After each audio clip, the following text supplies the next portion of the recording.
Welcome to the Know Your Fundamentals podcast, the show designed to help professional moms like you empower your well-being, strengthen family bonds, and excel in your career while thriving your way. I'm your host, Kelly Berthold, a fellow professional mom, licensed clinical social worker, wellness educator, advocate, and coach. And I created this podcast to provide a space where we can connect foundational principles of well-being with real-life, actionable insights that help us feel more connected to ourselves and others.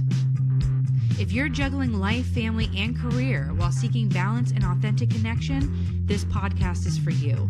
Each episode, we'll hear from our neighbors, uncover the extraordinary in ordinary life, find patterns that help us recognize opportunities for well-being, and get practical, fundamental tips to thrive in your wellness, relationships, parenting, and professional life. You're the expert on you, and I'm here to help you thrive your way. I'm so glad that you're here. Let's jump in. Hi, welcome to the Know Your Fundamentals podcast. Today, we're excited to bring Kerri Zelman on board with us today. She's a massage therapist, an experienced yoga teacher, and owner of Boalsburg Yoga and Wellness Studio. So today, our main topic with Kerri is going to be discussing healing power of therapeutic yoga. And Kerri will explore with us how therapeutic yoga provides a gentle yet effective approach to physical and emotional well-being by focusing on mindful movement and breath work, as well as therapeutic yoga promoting resilience and creating a space for vitality. So welcome, Kerri. Thanks for joining us today. Hi, thank you. Thanks for the invitation. Talking about a little bit about what you do in the community and, about your work and your practice, wherever you'd like to start. Sure. Well, the most recent is becoming the owner of Boalsburg Yoga and Wellness. That started in September 2023.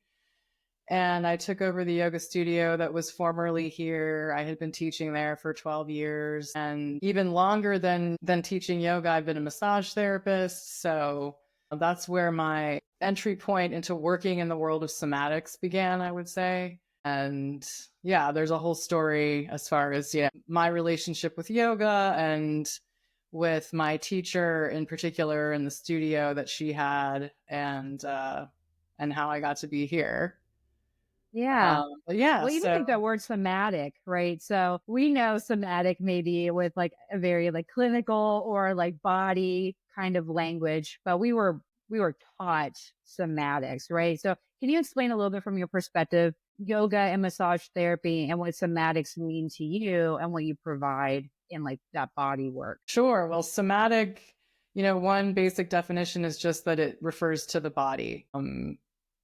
Yoga is a somatic practice. Tai Chi is a somatic practice. Dancing is a somatic practice. Bodywork, there's a giver and a receiver. I mean, we can do bodywork on ourselves, but it involves the body. And specifically in the context that I'm referring to, it's a body of knowledge around integrating the body into a healing process. Yeah. So connecting with the body and how we're connecting to the body. So when it comes to like your yoga practice, how do you think about somatics and helping people connect to their body? That's a good question. I think of yoga as a somatic practice. And then in this kind of vast world, especially in this Western culture, there's so many different types of yoga. Some people are starting to use the term somatic yoga.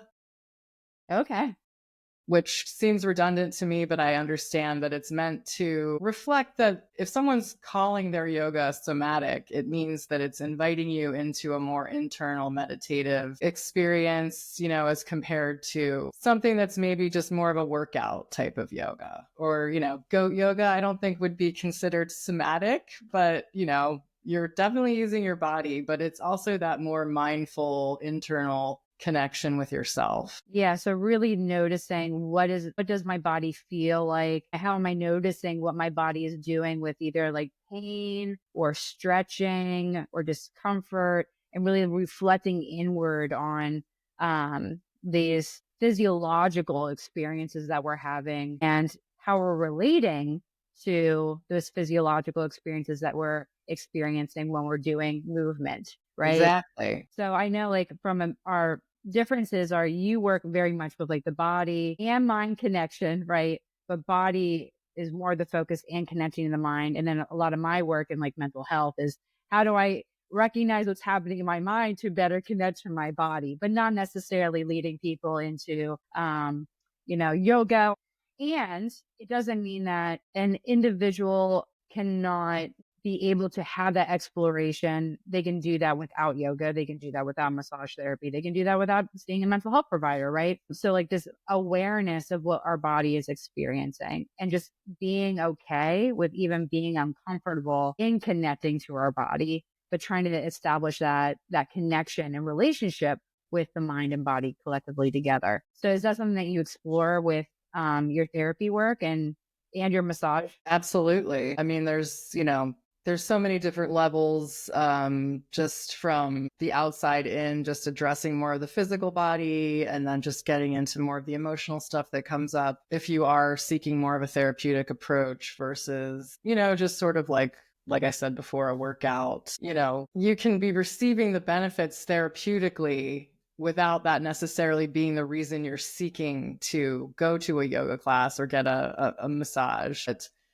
You can also be using specifically yoga, I would say, just because it's a much more interactive with yourself kind of practice than just receiving body work, although that's always gonna have its effect as well. But specifically with yoga, there's a mindfulness and an internal awareness connection that's wanting to be fostered. That's really one of the main reasons for practicing yoga, is to foster that connection to, what we can call yourself, your true self, your higher self, your true nature, and starting to get beyond these layers of obstruction, confusion, conditioning, the things that are getting in the way of whatever we feel like we're working towards in terms of optimal functioning and joy and thriving and those kinds of things. Mm-hmm. Yeah. I think a lot about these intersections of like learning how to be present in the reality of like some of these things that we're experiencing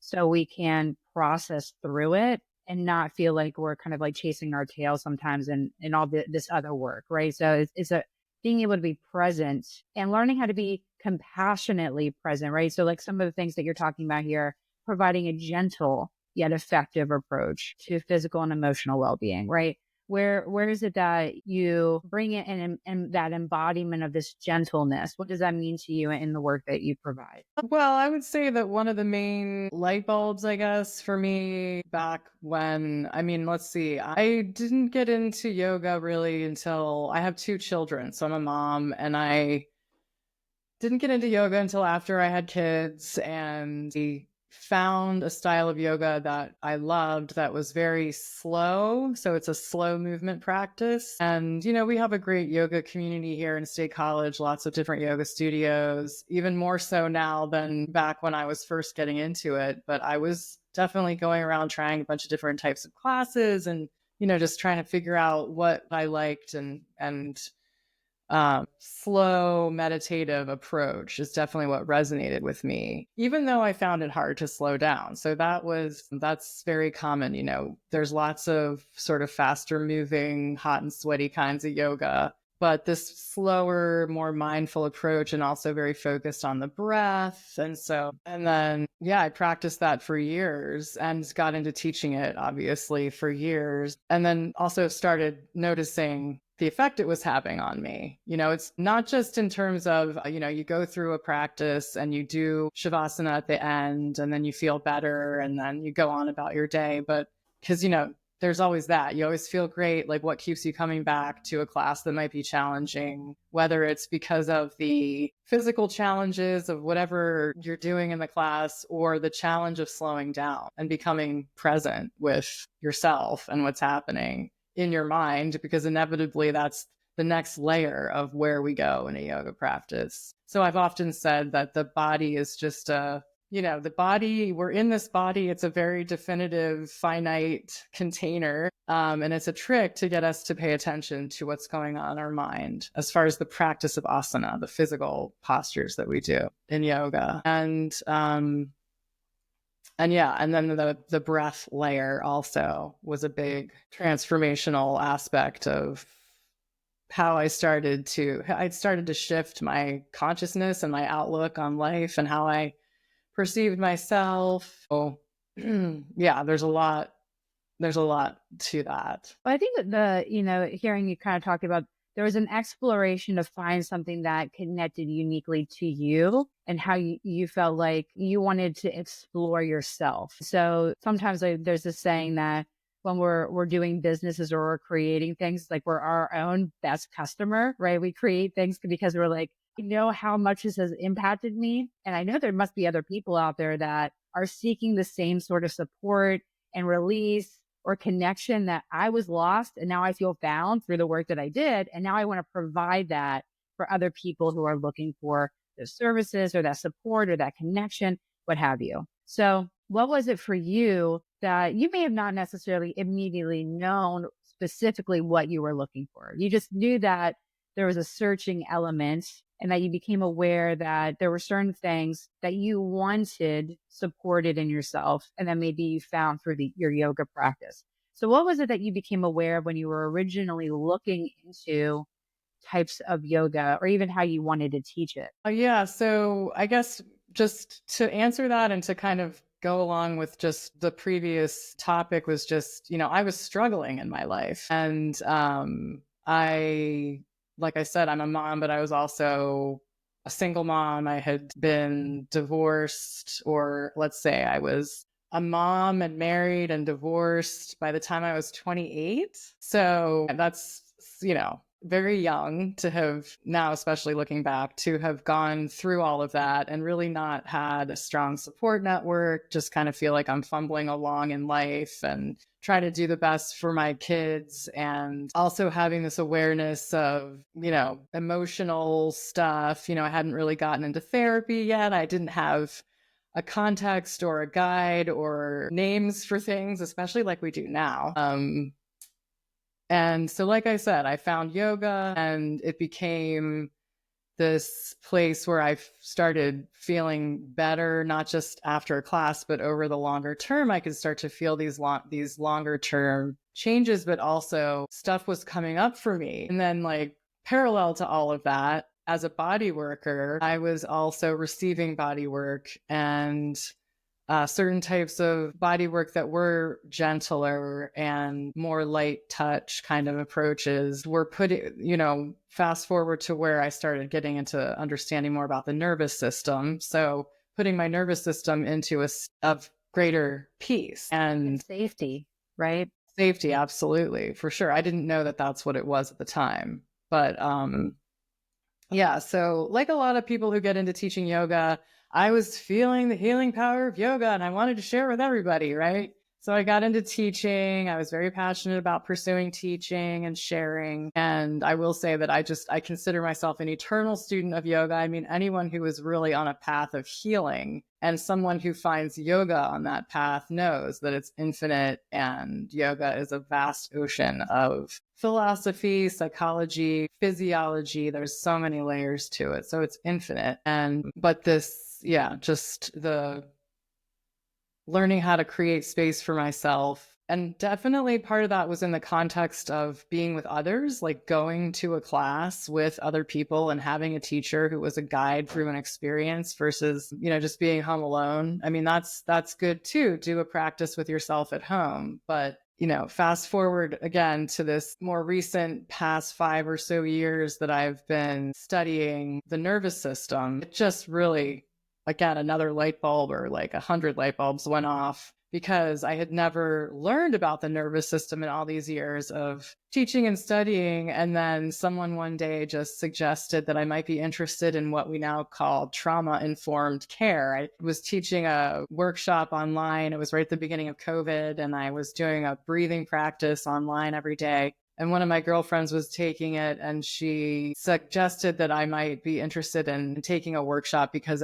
things that I was saying were resonating with what she was learning. She was taking a trauma-informed care training with therapists online. It had nothing to do with yoga, but just that broader paradigm that's emerging now with trauma-informed care. And so if you're going to take a trauma-informed care training, whether it has to do with yoga or not, you're inevitably going to learn about your nervous system. And so then thus began a whole other path that is really where I'm focused now, because it put my experiences with my own yoga practice and my life in general, and what I'd come to learn about myself as I sought help with therapy for the struggles that I was having and for the stuff that was coming up for me in my yoga practice, just kind of put it all in this other context that really made it make a lot more sense than it ever had before. Yeah. And even just like kind of connecting to a lot of those points that I think, especially individuals that maybe grew up before, like you could Google everything, right? A lot of learning subsequently had to come from experience, and experience that may have not necessarily been initially connected to like actual definitions and like text, right? So we learn through that experience, and like what you're kind of describing is like you recognize through your awareness of the experience of yoga and being around other people and having these connections and how it made your body feel and how it made your emotions feel, that this was healing to you. And it wasn't necessarily until like later, as you're like reading and you're doing like the research and you're connecting some of these dots, that you're like, oh, I understand why.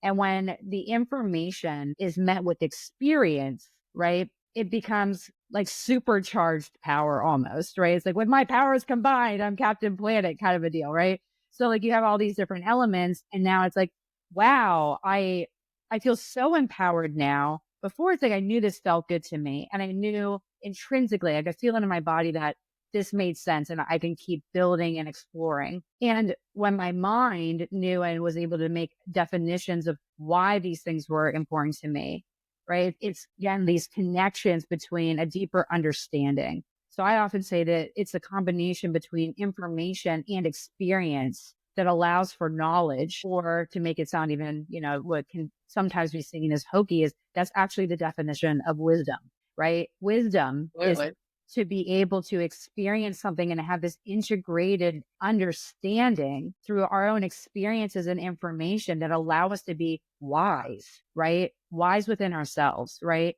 So when that wisdom too, like you may be familiar with beginner's mindset. Is that something that's familiar to you, right? Sure. And this ever growing and learning experience that we don't aim to necessarily be experts. We aim to be curious, right? Curious and open and wondering what else may lay here too. And the journey of being able to say, wow, I'm connecting so many dots here, and the excitement of just being able to say, wow, this makes so much sense, right? But I think a lot of the work that is similar to what you and I do, and what a lot of individuals do, is when we have some of that wisdom, we want to pass it on to see if it can also help other individuals gain experience and information in a shorter period of time to potentially decrease their suffering, right? So maybe it took me 20 years to get to this point of understanding through my own experience and information what has allowed me to have like this deeper wisdom. But maybe I can share that with someone and it takes them 4 years to get to that point, right? And how am I aiding in the benefit of society, right? And humanity by sharing this wisdom for people to be able to incorporate into their own lives. So I know that sounded like a lot, but connecting these things for you, where is it that like you feel like this was connecting intrinsically to your own unique interests? Where was it that you know, and even like how old you were, like when you were like, wow, this just feels so good to me to do this thing,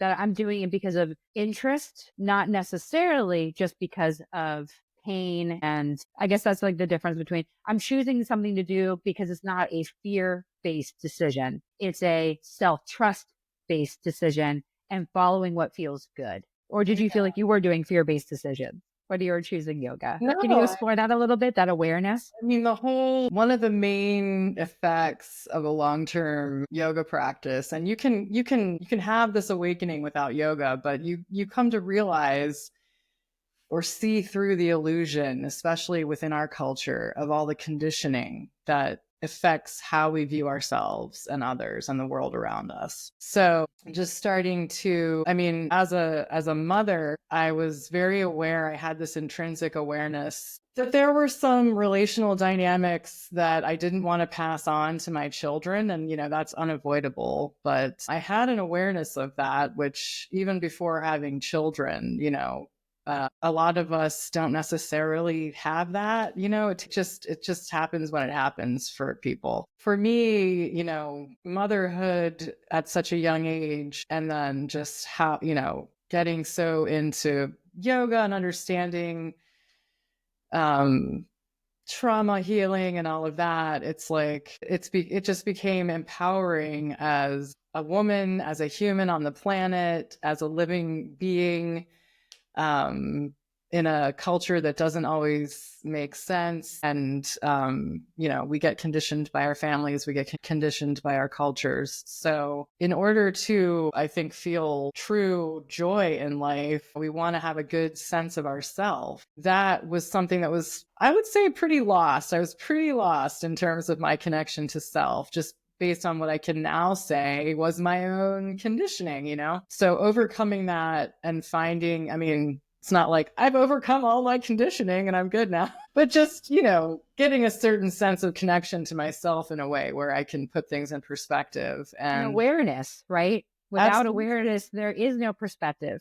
It can't Absolutely. exist, right? Right. So just, and then now I'm responsible for 2 other people growing up with my children, and how I don't want to, like I said, I don't want to perpetuate these unhealthy relational patterns that I've learned were just born out of the pain of previous generations. You get to a certain point, and I think we go through phases of, it's part of this archetypal journey of healing, of, going into the underground and having to be in that darkness and be with the unknown and the uncomfortable and the painful, and then coming back out into the light and then feeling more integrated. And so it affects every relationship in our lives when we have a change of perspective, just how we communicate and how we establish boundaries and how we take care of ourselves and each other. It can be hard for me to articulate because I'm so absorbed in it, and then I just happened to, I always say, I kind of fumbled onto this path of yoga and got into teaching, and very grateful for the opportunity that I've had for the past many years to be in a studio where I was just able to gain experience putting myself in front of a group of people and leading them through a practice that has become very much not just about like the beginning, the middle, and the end of a yoga class. It's about guiding people into being with themselves. And like I say a lot, it doesn't really matter what you're doing with your body. This isn't about follow the leader. This is about doing what you can do. And I want to give you options so that we can be together. And maybe we're doing things differently with our bodies, but we're still having that connected experience with ourselves. And then, of course, together with each other, because that's a huge part of what our nervous systems need, is that sense of connection. Yeah. But I think too, just like recognizing that, like with your own journey and that introspection and insight, it fostered a trust in the curiosity of those experiences. And even you being present in that room and guiding them and sharing with them, we can be present together without it being follow the leader or the beginning or middle or end. You are communicating in ways that it is also applying. Trust yourself in navigating this experience. Be wondering of what may be happening here. And I'm here too. And we're all here supporting each other, right? We can't have those conversations, even if we're saying it very nonchalantly in that moment. That is a learned ability to share wisdom, even in that statement, right? How can you tell someone to trust the experience if you aren't aware of what they may be going through, of the ins and outs, and even like the discomforts of wondering whether or not they're trusting that moment, or if they don't like this moment and they're judging themselves for it, because you understand and have that introspection and awareness from your own experience, right? Mm-hmm. So that insight is invaluable to be able to share it with other people. And I think those are things that can really, I sometimes will go in a room with someone and this is going to sound terrible. Like, don't ever be friends with a psychotherapist. Right? I'm not trying to say I'm analyzing people, but sometimes just like I can be aware of someone's level of introspection based on like how they're communicating in their presence in their body. And that like my body then shifts to either protect them sometimes in that place, right? And like they're maybe not comfortable here, so I'll pivot and do this, right? So when we become more aware, we have some of that insight, we can help foster every environment that we're in to be more proactive in that space. So whether, Kerri, you're probably teaching yoga or you're going into the grocery store, right? That wisdom is following you and is a part of all these elements of your experience, right? But you get to intentionally practice it when you're guiding yoga and when you're practicing it, right? Like you have your intentional spaces and then you have your living life spaces. Is that something that you feel like it's just really integrated with you now, that you're kind of like just present with, I mean, not 100% of the day, right? But like, exactly. it's the ins and outs of it. I mean, one of the really like intrinsic practices of yoga is it's a mindfulness practice of just becoming aware of the way your mind works and becoming aware of your thoughts, learning to identify with that part of you that is not your thoughts, right? Like there's a field and you're sitting and you're looking at the field, and so you can think of the field as your body or your thoughts, but the part of you that is looking at the field is not your body, is not your thoughts. So that's a very universal spiritual theme of just that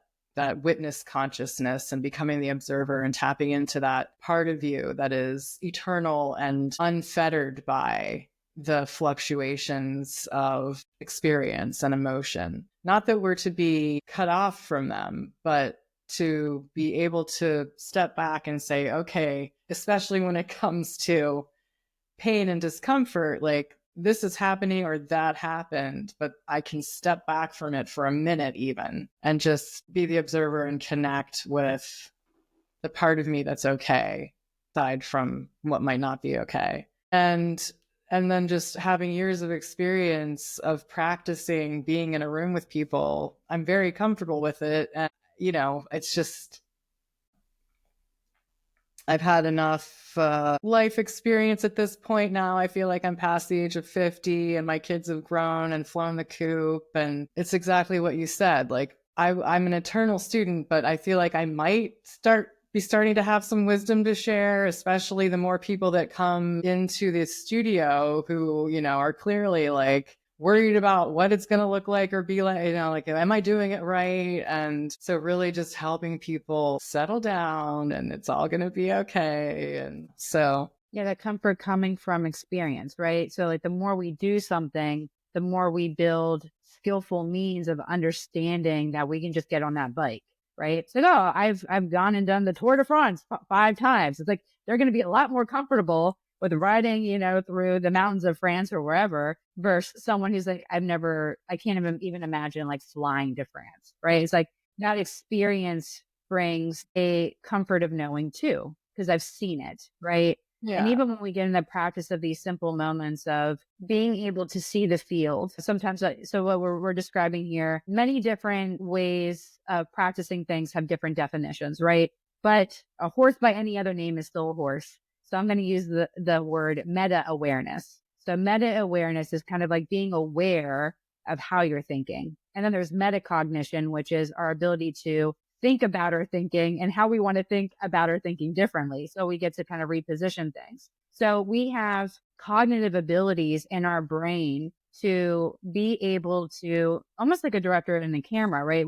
We're saying, what is happening between me and the lens and what I'm asking these actors to kind of like play out, right? And I can see it, and then I can decide, how do I want to redirect the scene? And then I can behave on that, right? So, oh, I recognize I'm behaved in this kind of way, or I was feeling kind of insecure. Now that I'm aware of it, I can accept that reality and then make a different choice or choose to make a similar choice. But if I'm not aware of it and I'm not necessarily able to see the reality of that field, it's really hard for me to make intentional, active, purposeful choices that allow me to walk through that field differently and not just be reactive every moment and just responding to every moment based on habits and you're kind of saying like conditioning of our lives and our experiences. So, and whenever we were attempting to practice, this awareness of whatever we're feeling allows us to then make more intentional choices. And a part of our conversation too today is about being able to have emotional well-being by mindful movement and breath work, right?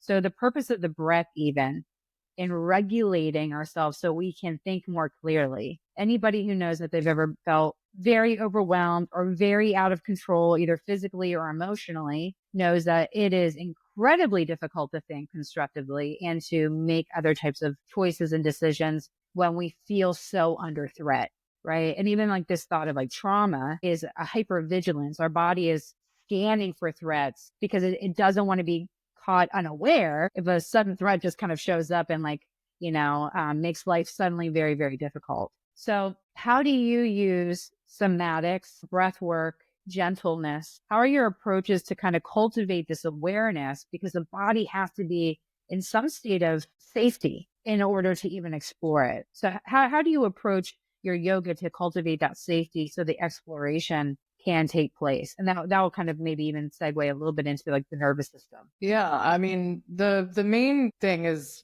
repetition. You just have to find a way to keep repeating a practice. And it doesn't have to, you don't have to come to a yoga class. You don't have to do it for an hour, but there's a real like shift that happens with, you can take your little vitamin every day, or it's like watering a plant, you need to do it regularly to keep helping the system thrive. So once I started learning about the nervous system, because one thing I really struggled with was in the yoga method that I was very steeped in, and it was presented to me within this very spiritual context. And I kept thinking, or was like really like all in the emotions of it all, and like understanding that I felt like I was stuck somewhere. And if I just kept doing my practice, like at some point I would, get unstuck. And so, like I said, when I learned about the nervous system, this whole new level of awareness came, that it wasn't an emotional thing. It wasn't just about like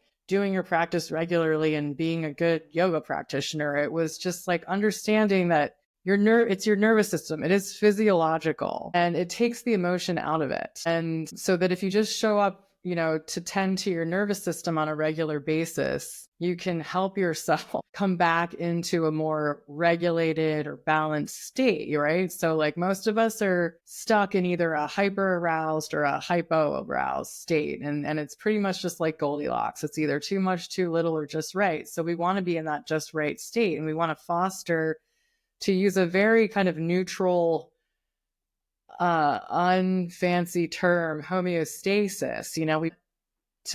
Be in a state of homeostasis. We want to promote our physiology to be in a state of homeostasis, and even more than homeostasis, which is just balance, like being in balance, but in this state of safety and trust. And as mammals, so this is where I'm going to start talking about the nervous system more, because we are mammals. Most mammals spend the majority of their time resting. And, other than humans, we are chronically stressed and chronically just, I use this like wide-eyed, it's either this or it's this. You're either, like I said, hyper aroused and like overstimulated all the time, and in that chronic stress state, or you're hypo aroused, you're shut down, struggling with depression, can't find that energy to come up, repressing, being avoiding, trying to like get distance away from the things that feel overly stressful. And there were this up and down,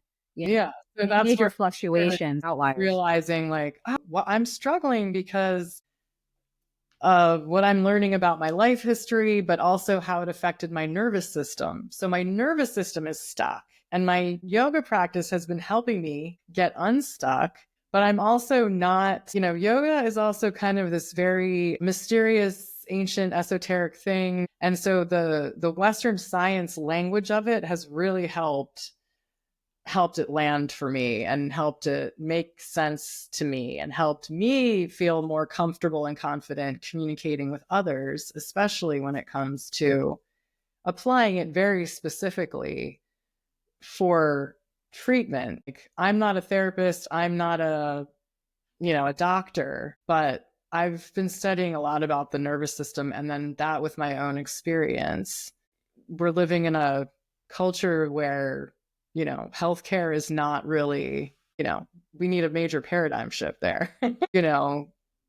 Learning about our nervous systems and how not only it affects, chronic inflammation in our body, but also our relationships with others, people who just are very reactive and there's not a lot of peace and real communication happening, are very shut down. It just affects everything. And so once I started learning about the nervous system, ironically, I all of a sudden had all this compassion for myself, which is also the goal of spiritual practice. But I wasn't finding it so much within like the spiritual context that I was trying to make fit on me. And then I realized, it's okay. Not everything has to fit.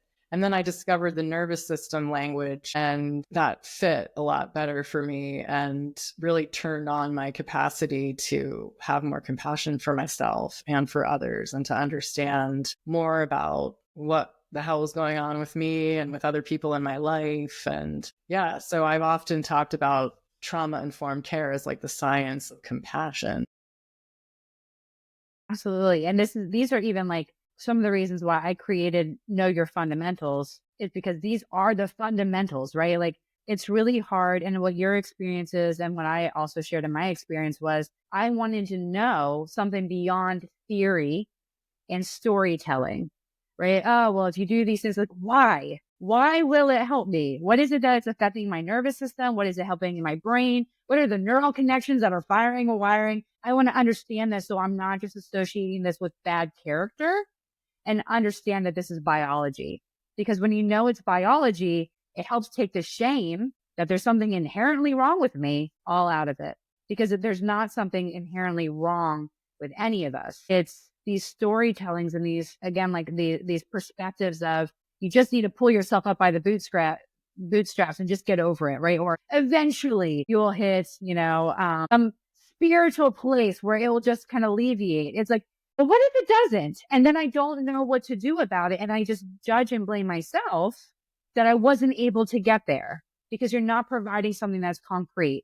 And maybe not everyone needs something that is concrete, but there's many people like you and I that absolutely benefit from more concrete information that can be combined with the experience, right? Absolutely. Yeah. And I don't live in India. I'm not Indian, and I don't feel comfortable adapting certain, traditions that don't, it's just, there's enough appropriation going on in the world of yoga. I definitely do not want to perpetuate that. And there's nothing wrong with adopting certain practices and understanding where they came from and giving homage to that and honoring your lineage and your teachers. Absolutely. But yeah, just kind of, continuing on the path of being my authentic self and not worrying about what other people thought, and seeing, like what resonates, what's getting. I mean, the other thing is, in just talking with my friends and understanding that my struggles were common, like there's a common struggle that we have. We all have our different stories and our different experiences with them, learning how to trust yourself and not judge yourself, and dealing with guilt and shame and all of those sort of common struggles, and just realizing you're not alone in that,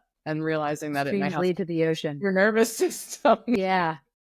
Yeah. And so just learning that there are things you can do that, you just learn how to integrate into your daily life to keep watering the plant, the garden of your soul kind of idea. And it is, being compassionate toward yourself is a constant practice. So, yeah. Well, one more thing, maybe before we just jump into our fundamentals, but what is a way that you feel like I often will attempt to help individuals kind of like connect with their breath, and then to use that to even like kind of connect to their nervous system, and even like a mantra, right? So like connecting the thought to the moment of the body, using the breath to kind of like initiate what we call the parasympathetic nervous system, which is your rest and digest response, right? So it's, oh, this is here, right? And this too. I can be present with this too. I take a breath. I maybe hold it for a moment. I let that carbon dioxide kind of like help with that rest and digest response to key it back down my nervous system. So where is it for you that, with yoga, helping individuals kind of connect to themselves in those moments and using the breath and the body to be present with that? Is there anything that you feel it could be helpful for our audience to kind of think about when it comes to yoga and that breath work? For sure. I often say that the most important relationship we have in life is our relationship with our breath. And so just getting to know it, remembering that it exists, and taking time to be with it and cultivate the relationship. There's just a constant thread throughout the way that I was taught and the way that I teach, keep bringing your attention back to the breath. And of course, within the teachings of yoga, the practices of pranayama are an entire body of knowledge unto themselves. So those traditional breathing practices that are meant to directly affect. So prana is our life force, the energy that flows through us, and it's meant to that energy in certain ways. And the first way is just to remember it, to connect with it, and then to start to cultivate the ability to consciously control or direct it. The first layer of the practice is awareness. Just becoming aware of your breath and noticing how it's flowing in and out. And, as soon as I start talking about the breath, I also like to acknowledge that connecting with your breath might not be easy. Taking long, slow, deep breaths might not be easy. If you are chronically stressed in some way, that can be a practice unto itself, just to feel like you're taking a full breath all the way in, or like you're able to relax your belly enough to just soften the belly and even feel your breath moving in your belly. If we're chronically stressed, or if we just are tight, there's a shallower chest breathing that happens. So, can you drop down into your belly? Can you just, without even paying attention to your breath, can you feel your body soften? Can you find a steadiness in your gaze, whether your eyes are open or closed? Can you become aware of, where you might be clenching? And then start to tune into your breath. And then just gradually, everything is gradual, and notice the natural flow of your breath, and then just start to make it longer. So one of the most traditional yoga breathing practices is to cultivate, in modern day breathwork stuff, there's all kinds of talk about all kinds of things, including breath ratio, which is a very traditional pranayama practice. And so just beginning to become aware, can you make your inhale and exhale approximately equal in length? And then from there, starting to make your exhales even longer, because that's where you start to activate that parasympathetic response. Your vagus nerve loves those long exhales. And so that would be the first step, is whatever you got to do to get to those long exhales. And then spend 5 minutes just repeating inhale, exhale, inhale, exhale. And it doesn't have to be, some big long period of time. Just little, whatever you're comfortable with. So 1 minute, 3 minutes, 30 seconds, if that's all you feel like you can tolerate in that moment, and then see if you can approach it again. And the vagus nerve, just as like a back info, is that like the vagus nerve helps communicate to your nervous system whether or not it's safe and you're not going to get eaten by a lion, right? So it's like, hey, I'm actually not in danger. I'm not going to get eaten by this lion or bear right now. So I can tolerate this and I can slow down. And it's kind of like, you think about a gear on a car, right? You're shifting down. You don't have to rev up the engine to 150 miles per hour and burn the engine out. Right? Thanks for sharing that, Kerri. So when it comes to resilience, everything that I started off learning about the nervous system within the world of trauma-informed care. And then I got into studying polyvagal theory, which I'm not going to talk about too much right now, but I do need to acknowledge that, because in a nutshell, polyvagal theory is basically the science of the connection between psychology and physiology, and how the nervous system plays a role in that. And the vagal in polyvagal is just referring to the vagus nerve as the central command nerve of our parasympathetic nervous system. And there are two circuits within the vagus nerve. And the parasympathetic nervous system exists in relationship to the sympathetic nervous system. So sympathetic nervous system is like pushing the gas pedal, and the parasympathetic is pushing the brake. And we don't want to be slamming on the gas and slamming on the brake. We want to have these smooth transitions. So in a way, you could define resilience as being able to have the ability to transition, to put on the brake when you've been in acceleration or activation mode with your sympathetic nervous system. And you want to be able to put on the gas when you need it too. And having those smooth transitions and being able to come back into a more regulated state when you've gone out of a regulated state. So, there's so much subtlety when you really get into connecting with your breath and these pranayama practices, these amazing, just very simple, very ancient techniques, but it's a subtle awareness. So, sitting down and connecting with your breath and having an internal focus isn't always easy because of what's going on in your mind. But getting to know, like, where does it feel constricted and where might you be able to just soften a bit to allow it to flow better or more, all of those things are important. And again, just to get to that place where you're able to water the garden of your nervous system on a regular basis with a practice of repetition to help rewire those neural pathways. I mean, that's how we got to where we are. Wherever we are, we've got patterns of movement, patterns of behavior, patterns of thought, and they're either serving us for our highest good or they're not. And so when we can cultivate that awareness, we can start to see like, oh, that pattern is not,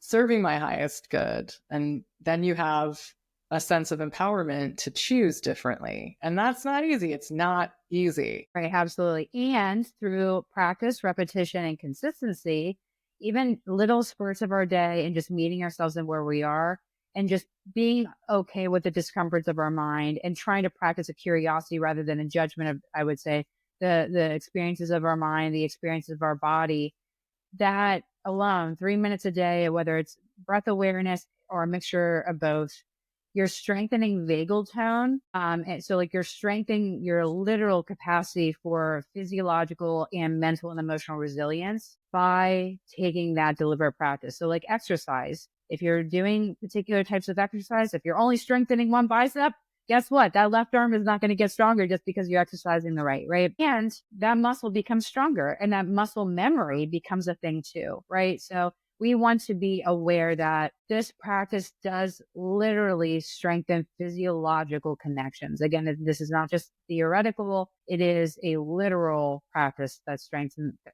vagal tone. And again, all these other more whole brain thinking capacities so we can make more deliberate choices and feel less like we're just stuck in reactivity, including reactivity in our nervous system. So breath is the only physiological function that happens involuntarily that we can change to make it voluntary. And then it's related to so just in terms of the physiology of the vagus nerve, it comes out of our brainstem.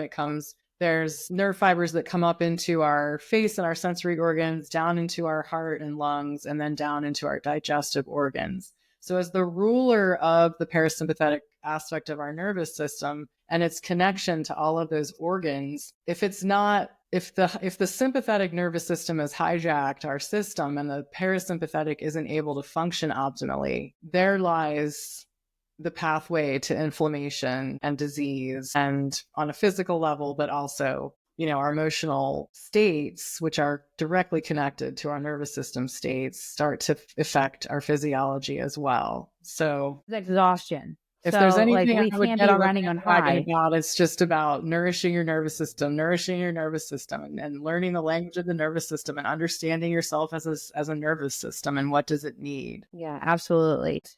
Plug there. That is exactly what I teach and teach people how to apply. And that is literally the course that I'm developing right now, is providing the fundamentals of mental wellness, which incorporates understanding all the things you really foundationally need to know and the skills you can apply to make these things easier for yourself. But yeah, let's get into the fundamentals now, Kerri. I can read them off to you, or if you have them in front of you, if you want to kind of go over them. But what are some of the fundamentals from your perspective and experience? Do you want me to read them off for you? I'm not sure what you're referring to as far as what I sent you. You mean like the tips? Okay. Yeah, the tips. The fundamentals are the takeaways, right? So what are your fundamentals that you're sharing for other people to be able to apply into their lives? Right. Yeah, I do not have those in front of me. Okay. Well, I would have a few of these here. Sort of, but so reframing misconceptions about yoga. That was one thing you wanted to talk about. So we did talk about that. Oh yeah, I mean that's just sort of like for the people who think they can't do yoga. Yeah. What are some suggestions you have for creating space for joy, or simple things that people can do to either again bring in breath work, or simple things that they can do to like get involved in yoga if they feel uncomfortable about taking those steps, or other types of movement if it feels insecure to them to kind of take on some of these practices? What are some of these beginning strategies for breath or body that you feel it could be helpful for people to think about that could be a good stepping stone in a direction? I mean, just I would say, find someone that you're comfortable, helping you with this. Obviously I'm available, but if you're just in your life and in your daily, activities, really just giving yourself permission to step outside of the mindset of having to be productive in some way and that rest is okay. And just, push the pause button. Learn how to push the pause button, even if it's just 5 minutes. Just stop what you're doing. You can kind of pause without, like, if someone was looking at you from the outside, they might not be able to tell, because it might just look like you're staring off into space or sitting with your eyes closed or something. Or you could lay down and just, moving your body and connecting with your body in a way, learning how to move in a way that feels good. That can be a challenge for a lot of people. So let yourself feel weird about, exploring some different movement practices, even if it's just laying on the floor, hugging your knees to your chest. One of my favorite things is a standing forward bend. You just stretch the whole back of the body when you do that. Or you could do it even just sitting down and just, there's a lot of physiological reasons and contraindications for certain things. But do you want to just do a little brief, short little practice with me just to make it tangible? We'll make that like the fundamental, and then we can go into your quote. But one thing that I know sometimes individuals are being introduced to things for the first time. We have a negativity bias. So our brain likes to go like, no, you can't do this thing. And this is the reason why you can't do this thing. So I have heard many, many times, well, I can't be with my breath because it just makes me anxious. That's okay. Right. So it's okay that your body's going to say, don't do this for this reason. Listen to it. It's not evidence of fact. It is your body conveying information.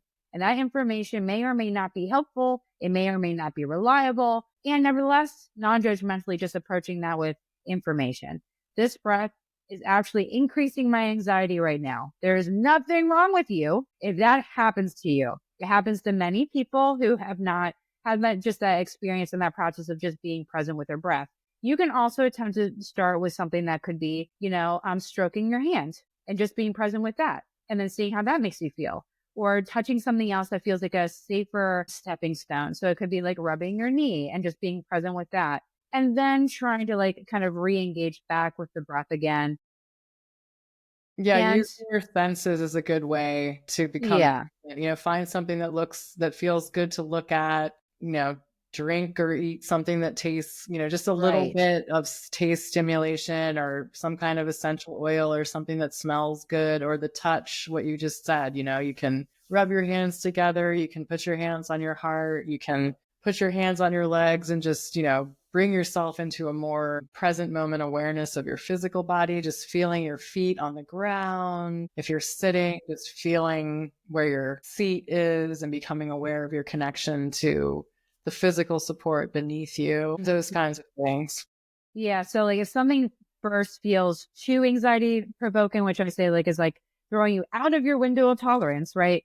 Find something that feels like it's still kind of like uncomfortable, but it's not intolerable. And then it could even be enjoyable, right? So again, like something that is like, oh, I really like smelling this essential oil, or I really like tasting like the ice cream. And I'm just kind of like enjoying having the sensations in my mouth. That is mindful awareness too. So eventually it's still good for you to try to practice like just an awareness of how you're breathing there. But if it's fixating directly on just fully and utterly on your breath in that moment, and it feels like too much, that's okay. Start somewhere that feels a little bit more comfortable. But yeah, Kerri, if you want to just a quick like 3 minutes of like how you would guide someone into like being present in that space, we can kind of wrap then into like the quote that you want to share. Sure. And just one thing I want to say too is, I mean, if you're really wanting if you know that something needs to change in your life, or you're struggling with a physical condition that you need help managing, in which case you've already come into a certain state of discomfort, but you just have to remind yourself, like, it's going to be uncomfortable. You have to go through that limbo state,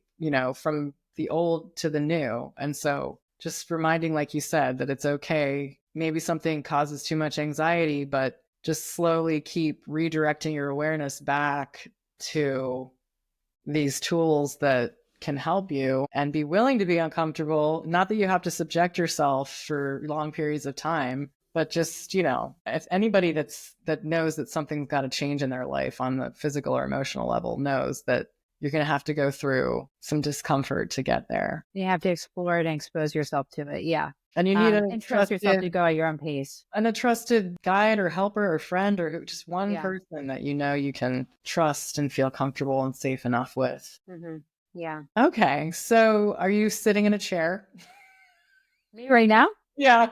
Yes, I am. I'm sitting in a chair. Okay, so let's just, feel yourself in your seat, and you can let your eyes be open or closed, whatever feels most comfortable for you, but just allow a sense of softness to come into your facial muscles. If your eyes are open, let there be a soft gaze at one point, and just becoming aware of your seat and the connection of your feet down into the floor. Maybe even you can lean back into your chair. You can have a sense of lengthening up through the crown of your head, and just becoming aware of the flow of your breath just as it is, becoming curious about it, just noticing the inhale and the exhale. And then at some point, just gradually starting to make the breath longer, whether it's on the inhale or the exhale, and just still following those waves of breath in and out. And when you feel comfortable, taking a nice long inhale all the way in, as much as is comfortable for you, letting the exhale flow out slowly and completely. You can have your mouth open or closed, and you can start to repeat the longer breaths one after the other, or you can take a long breath in and out and then go back into a more natural breath and then go back into a longer breath. But just to add a little bit of movement, just let your arms dangle as much as will work for the chair that you're in alongside your body, and just tuning into that breath flowing in and out. Whenever you get to your next inhale, just let your arms lift up and bringing your hands overhead. So in your own time and your own pace. But once your arms are up, just hold them there, and your hands can be closer together, wider apart, whatever feels good. And now see if you can feel the feet down, pressing down into the floor as you reach up through those arms, maybe even extending through the fingers and really activating that engagement through the arms, and keep the breath flowing. And then after your next inhale, on the exhale, just let the arms slowly relax and float back down. And just let your hands rest comfortably, or you could rest your hands on your body somewhere, maybe both of your hands to your heart, or one hand on your heart, one hand on your belly, just whatever feels comfortable. And just noticing the feeling of the breath as it flows. You can stay with the longer breath or return to the more natural flow. And if your eyes are closed, just slowly let them start to flutter open and bring your awareness back into the room that you're in. Thanks for that, Kerri. And then just notice how that felt, Yeah. It's pretty simple. Just practicing a moment to kind of like readjust to the room and just be present with how you maybe feel in this moment, and even comparing it a little bit to how you felt coming into it, right? And just noticing that the physiological difference and the mental difference, right? Sometimes you can feel almost sensation in the mind, right? And in your face after doing practices like this. What's the quote that you'd like to share with us today, Kerri, that's meaningful to you? The quote that I shared with you is that healing isn't linear. I mean, there's so many great quotes, but that's not really attributed to anyone in particular, but it's just a concept that gets circulated around in the world of healing. And there isn't a point A that leads to a point B. It's a journey and it's not linear. And so that is just meant to remind us that to have that compassion for ourselves and really learning. I mean, that could be one of the hardest parts, is just cultivating that loving kindness toward ourselves and that compassion. And just keep reminding yourself that you're okay just the way you are, even if you're struggling. Yeah. So thank you so much for sharing all that today. And that's it for our episode. So thank you for joining us. And thank you, Kerri, for joining us. Thanks for having me. Thank you for listening to the Know Your Fundamentals podcast. I hope this episode gave you some valuable tools and helped you feel more connected to yourself and others. Get more life, family, and career fundamentals when you follow Know Your Fundamentals on social media, including Instagram and YouTube. You can also join the Fundamentals Life, Family, and Career Wellness Facebook group. There you'll get access to live trainings, helpful resources, Q&As with our guests, and professional mom community that's here to support you in thriving your way. I'm cheering you on, and I hope to hear from you soon.